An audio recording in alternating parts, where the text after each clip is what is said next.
Hi friends, welcome to Jo's kitchen. நீங்கள் இன்னும் நம்ம ஜோஸ் கிச்சன் சேனலை சப்ஸ்கிரைப் பண்ணலையா? சட்டுன்னு சப்ஸ்கிரைப் பண்ணிவிட்டு லைக் பட்டனையும் ஹைப் பட்டனையும் தட்டி விட்டுட்டு வாங்க வீடியோக்குள்ளே போகலாம். கால் வலி காரணமாக படிக்கட்டில் ஏற முடியலையா? நடக்கிறப்ப முழங்காலில் கடக் கடக் அப்படின்னு சத்தம் வருதா? இது நம்ம வீட்டிலேயே எளிமையான ஒரு தீர்வு இருக்குது. நம்ம சமையலறையில் எப்பொழுது இருக்கக்கூடிய சோம்பு தாங்க. இந்த சோம்பை எப்படி பயன்படுத்தலாம் அப்படிங்கிறது தான் இந்த வீடியோவில் தெளிவாக பார்க்க போகிறோம். இந்த வீடியோவில் முடிவில் சோம்பை எப்படி சாப்பிடணும், யாரெல்லாம் சாப்பிடக்கூடாது அப்படிங்கிற எல்லாத்த பற்றியும் நான் சொல்ல போகிறேன். இந்த ஒரு வீடியோ உங்களோட ஹெல்த்தையே சேஞ்ச் பண்ணலாம். ஸோ வீடியோவை ஸ்கிப் பண்ணாமல் பாருங்கள் ஃப்ரெண்ட்ஸ். வாங்க வீடியோக்குள்ளார போகலாம். கால்வலி ஏன் வருது அப்படின்னு நீங்கள் நினச்சிருக்கீங்களா? ஒன்று வயசாகிறதுனால, மூட்டுகள் தேய்மானம் ஆகிறதுனால, உடல் எடை அதிகமாக இருக்கிறதுனால, கால்சியம் விட்டமின் டி குறையிறதுனால, அதிக நேரம் நின்று வேலை செய்கிறதுனால, இதனால தான் கால்வலி வருது. அடுத்து சோம்பு எப்படி இதுக்கு பயன்படுது அப்படின்னா, சோம்பை பயன்படுத்தினா இந்த வலி சரியாயிருமா அப்படின்னு நீங்கள் நினைப்பீங்க. ஆமாங்க, சோம்பில் எல்லா ஊட்டச்சத்துக்களுமே இருக்குது. கால்களுக்கு பலம் தரக்கூடிய ஊட்டச்சத்து சோம்பில் இருக்குது. சோம்பில் அப்படி என்ன ஊட்டச்சத்துக்கள் இருக்குன்னா, calcium, magnesium, antioxidant, anti inflammatory பண்புகள்லாம் இருக்குது. செரிமானத்தை மேம்படுத்துறதுக்கு இது உதவுது. சோம்பு இருக்குல்ல, மூட்டு வலியை குறைக்கிறதுக்கு கூட பயன்படுங்க. ஏன்னா சோம்பு இன்ஃப்ளமேஷன், அதாவது வலி, வீக்கத்தை குறைக்கக்கூடிய ப்ராப்பர்ட்டிஸ் இருக்குது. அதனால சோம்பு எடுக்கிறப்ப நம்ம உடம்புல இருக்கக்கூடிய வலி, வீக்கம் இதெல்லாம் சரியாகும். கால்களில் சுற்றி அப்படியே நீர் கோத்த மாதிரி வீங்கி இருக்கும். அது எல்லாமே சரி பண்ணுறதுக்கும் சோம்பு பயன்படுது. அதே மாதிரி நல்லாவே செரிமானம் ஆகிறதுக்கும் நிறைய பேருக்கு, முக்கியமாக வயசானவங்களுக்கு செரிமான பிரச்சனை இருக்கும். எந்த உணவு சாப்பிட்டாலும், லைட்டான உணவு சாப்பிட்டாலும் கூட அவங்களுக்கு செரிமானம் ஆகாது. ஏன்னா வயசு காரணமாக வயசு ஆக ஆக அவங்க உடலில் சில விதமான மாற்றங்கள் ஏற்படும். அதனால செரிமானம் ஈஸியாக நடைபெறாது. ஆனால் சோம்பு தண்ணி நீங்கள் எடுத்துகிட்டு இருக்கிறப்ப நல்லாவே டைஜஷன் ஆகும். அடுத்து முக்கியமான ஒரு பாயிண்ட் என்னென்னா, நீங்கள் சாப்பிடக்கூடிய மற்ற உணவுகள், இப்போ பழங்கள், காய்கறிகள்லாம் சாப்பிடுவீங்க. அதோட முழுமையான ஊட்டச்சத்துக்கள் நம்ம உடலில் உறிஞ்சப்படுதா அப்படின்னு உங்களுக்கு தெரியாது. ஆனால் நீங்கள் சோம்பு எடுத்துக்கிறப்ப அது மற்ற உணவுகளோட ஊட்டச்சத்தை உறிஞ்சுறதுக்கு பயன்படுது. அதனால தான் சோம்பை நம்ம பயன்படுத்த சொல்கிறோம். ரொம்ப உங்களுக்கு பெயின் அதிகமாக இருந்துச்சுன்னா, இல்லைனா சிவியராக இருந்துச்சுன்னா, நீங்கள் டாக்டர்கிட்ட போய் அட்வைஸ் வாங்கிட்டு எடுத்துக்கிறதே நல்லது. சோம்பை எப்படி எடுத்துக்கலாம் அப்படிங்கிறத இப்போ பார்த்துடலாம். இதுக்கு நம்ம சோம்பு தண்ணீரை ரெடி பண்ணணும். இல்லை சோம்பு டீயாக கூட ரெடி பண்ணிக்கலாம். நம்ம ஃபர்ஸ்ட்டு பார்க்கலாம் சோம்பு தண்ணி எப்படி ரெடி பண்ணுறதுன்னு. இதுக்கு நீங்கள் 1 டேபிள் ஸ்பூன் சோம்பை நைட்டு ஃபுல்லாக ஊற வச்சுட்டு 1 கிளாஸ் தண்ணி ஊற்றி நீங்கள் ஊற வச்சுருங்க. காலையில் எழுந்திரிச்ச உடனே வடிகட்டி ஊறின தண்ணியை மட்டும் குடிச்சிருங்க. இது சோம்பு தண்ணி ப்ரிப்பரேஷன். சிலருக்கு இது பிடிக்காது. இந்த சோம்பை ஊற வச்சு அப்படியே குடிக்கிறது ஒரு மாதிரியாக இருக்கும் அப்படின்னு சொல்லிட்டு பிடிக்காதுன்னு சொல்லுவாங்க. அவங்களுக்குலாம் என்ன பண்ணுறீங்கன்னா, சோம்பு டீயாக ரெடி பண்ணலாம். அது எப்படி ரெடி பண்ணலான்னா, சோம்பை 1 கிளாஸ் தண்ணியில் ஊற வச்சுருங்க. 1 கிளாஸ் தண்ணி ஊற்றி அதில் 1 டேபிள் ஸ்பூன் சோம்பு பாத்திரத்தில் போட்டு, அது கூட நீங்கள் இஞ்சி சேர்த்தாலும் சேர்த்துக்கலாம். இல்லைனா ஏலக்காய் கூட சேர்த்துட்டு 1 டம்ளர் தண்ணி 1/2 டம்ளர் வற்றி வந்ததுக்கப்புறமா ஆஃப் பண்ணிடுங்க. இனிப்பு சுவைக்காக நீங்கள் தேன், அப்படி இல்லைன்னா பனவெல்லம் அது மாதிரி சேர்த்துக்கலாம். சுகர் மட்டும் நீங்கள் சேர்க்கக்கூடாது. இது தாங்க சோம்பு டீயோட ப்ரிப்பரேஷன்.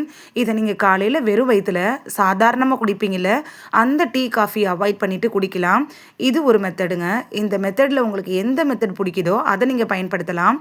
3வது மெத்தட் என்னென்னா, எப்பயுமே நீங்கள் உணவு சாப்பிட்டதுக்கு அப்புறமா, அதாவது நீங்கள் ஹெவியான உணவு ஏதாவது சாப்பிட்டீங்கன்னா கொஞ்சோண்டு சோம்பை வாயில் போட்டு நல்லா மென்று சாப்பிடலாம். இந்த மாதிரியாக கூட நீங்கள் பயன்படுத்தலாம். ஆனால் இந்த 3ல் ஏதாவது ஒரு மெத்தடை நீங்கள் பயன்படுத்துங்க. ஒன்று சோம்பு தண்ணி எடுத்துக்கோங்க, இல்லைனா சோம்பு டீ எடுத்துக்கலாம், இல்லைனா நீங்கள் வெறுமனையே கூட சோம்பு எடுத்துக்கலாம். இதை குடிச்சிட்டு ஒரு நாள்லையே இல்லைனா ஒரு வாரத்திலையே கால் வலி சரியாக போல, உடல் வலி சரியாக போல அப்படின்னு கேட்டிங்கன்னா அதுக்கு எந்த ஒரு பலனும் இல்லை. அதாவது நீங்கள் பெயின் கில்லர் மாதிரி எடுத்துக்கிறப்ப உங்களுக்கு உடனே வலி சரியாகும். ஆனால் அது பெர்மனண்ட் சொல்யூஷன் உங்களுக்கு கொடுக்கறதுக்கான வாய்ப்புகள் கம்மி தான். ஆனால் நம்ம இதில் யூஸ் பண்ணியிருக்கிறது முற்றிலுமாக நேச்சுரல் இன்க்ரீடியண்ட்டு. அதனால இது ஒர்க் ஆகுறதுக்கு அட்லீஸ்ட் 1 மாதம் எடுத்துக்கும். ஆனால் சொல்யூஷன் உங்களுக்கு பெர்மனண்ட்டாக இருக்கும். நீங்கள் இதை எடுத்துகிட்டு வர்றப்ப ஸ்கிப் பண்ணாமல் எடுத்துக்கணும். ஒரு நாள் எடுத்துக்கிறது, அப்புறம் 1 வாரம் விட்டு எடுக்கிறது, அது மாதிரி எடுத்தாலும் பலன் கிடைக்காம போகிறதுக்கான வாய்ப்புகள் அதிகமாக இருக்குது. இதெல்லாம் நீங்கள் குடிக்கிறப்ப கவனிக்க வேண்டிய விஷயம் என்னென்னா, அதிகமாக எப்பயும் எடுக்கக்கூடாது. நம்ம சொன்ன மாதிரி ஒரே 1 டேபிள் ஸ்பூன் தான் எடுத்துக்கணும். ஒரு நாளைக்கு 1 டேபிள் ஸ்பூனே போதுமானது தான். முக்கியமாக சோம்பு சாப்பிட்டா உங்களுக்கு அலர்ஜி வரும் அப்படின்னு நினைக்கிறவங்க, சர்க்கரை நோயாளிகள், அதாவது சர்க்கரை நோய்க்கு டேப்லெட் எடுத்துகிட்டு இருக்கிறவங்க, நாள்பட்ட நோய்களுக்காக ட்ரீட்மெண்ட் எடுத்துகிட்டு இருக்கிறவங்களாம் டாக்டர்கிட்ட அட்வைஸ் வாங்கிட்டு அதுக்கப்புறமா சோம்பு தண்ணியோ சோம்போ இல்லை சோம்பு டீயோ எடுத்துக்கிறது நல்லது. சிலருக்கெல்லாம் காலைல ஏந்திரிக்கிறப்பே கால் வலி இருக்கும், படிக்கட்டுகளில் அவங்களால இறங்கக்கூட முடியாது. நீங்கள் இந்த சோம்பு தண்ணியை எடுத்துகிட்டு இருக்கிறப்ப அதோடையே வீட்டுக்குள்ளாரே நீங்கள் கொஞ்சம் கொஞ்சமாக நடக்க ஆரம்பிக்கணும். அப்படி நீங்கள் நடக்க ஆரம்பிக்கிறப்ப உங்களுக்கு இது நல்லா யூஸ்ஃபுல்லாக இருக்கும், நல்லா வேலை செய்ய ஆரம்பிக்கும். வயசு காரணமாக வரும்ல, அந்த ஜாயின்ட் பெயினை குறைக்கிறது கூட உதவியாக இருக்கும். இந்த சோம்பு தண்ணி எடுத்துக்கிறப்பயே உடற்பயிற்சியும் நீங்கள் செய்யணும். அதாவது நீங்கள் ஜிம்முக்கு போய் ஒர்க் அவுட் பண்ணணும்லாம் அவசியம் இல்லை. ஹோம் ஒர்க் அவுட், அதாவது சேர் எக்ஸசைஸ், அது மாதிரியான சின்ன சின்ன எக்ஸசைஸை நீங்கள் செஞ்சாலே போதுமானதாக இருக்கும். ஒரே இடத்துல உட்காந்துக்கிட்டு சோம்பு தண்ணியை மட்டும் குடிச்சிட்டு பலன் கிடைக்குமான்னு கேட்டிங்கன்னா எப்படிங்க? உங்களோட கால்களுக்கு உங்களுக்கு சின்ன சின்ன வேலைகள் கொடுங்க.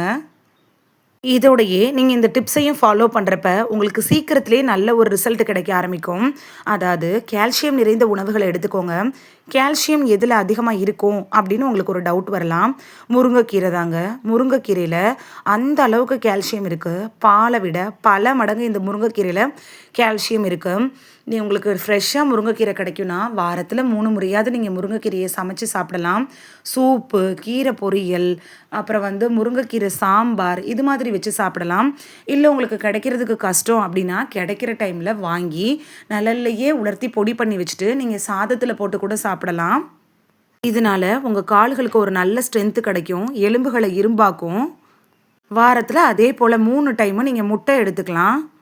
சியா சீடையும் நீங்கள் ஊற வச்சு எடுத்துக்கலாம். இந்த சோம்பு தண்ணியோடையே இந்த கால்சியம் நிறைந்த உணவுகளை நீங்கள் எடுத்துக்கிறப்ப உங்களோட கால்கள் பழைய நிலைமைக்கு திரும்ப ஆரம்பிக்கும். இப்போ நீங்கள் நல்லாவே படி ஏறலாம், இறங்கலாம்.